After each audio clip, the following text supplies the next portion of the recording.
যে ট্রাম্পের কলে নাকি একটি লাল কার্ড উঠে গিয়েছে, তো এই বিষয়টি আসলে কিভাবে দেখেন? এটা কি ফুটবলের সৌন্দর্য এখন নষ্ট কি করে? সবচেয়ে বড় কথা কি, ট্রাম্পের বিষয়টা আমরা সবাই অবগত আছি।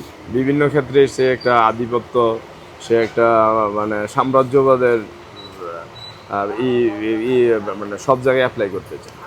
সে সব জায়গায় পাওয়ার অ্যাপ্লাই করে, সেটারই বহিঃপ্রকাশ আমি মনে করব। নাহলে কোনো তো যৌক্তিকতা নেই। ফিফার রেজুলেশনের কোনো জায়গায় লেখা নাই যে আমি রেড কার্ড উইথড্র করব।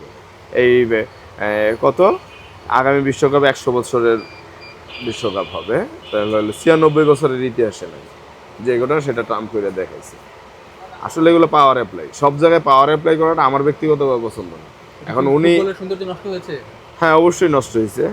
এখনও তো আমি একটা দুর্নীতির, যে আমি আগেও বলছি যে দুর্নীতি যেখানে আছে, আমরা তো এখান থেকে কিছু শিখতে, খেলা দেখতে বসি, কিছু শিখতে বসি। এখানে তো আমি মানে অনৈতিক, বিবেকহীন, বিবেক বর্জিত কাজ তো আমি এখানে দেখতে বসি না। দেখা গেছে আমরা এখানে ভাই বেড়াদার সবাই ফ্যামিলি নিয়ে অনেকে খেলা দেখে, আমরাই তো খেলা দিই, খেলাটা উপভোগ্য বিষয়। এখানে দুর্নীতি শিক্ষা যদি দেয়, বা আমি যেটা বলতে চাই যে পৃথিবীটা আমরা মানুষরাই সুন্দর করতে পারি, আবার মানুষরাই কিন্তু অসুন্দর করতে পারি। আর পৃথিবীটা একটা অসুন্দর দিকে যাওয়ার জন্য কিছু কিছু মানুষ কাজ করে, সের মধ্যে আমি ট্রাম্পকে বলি।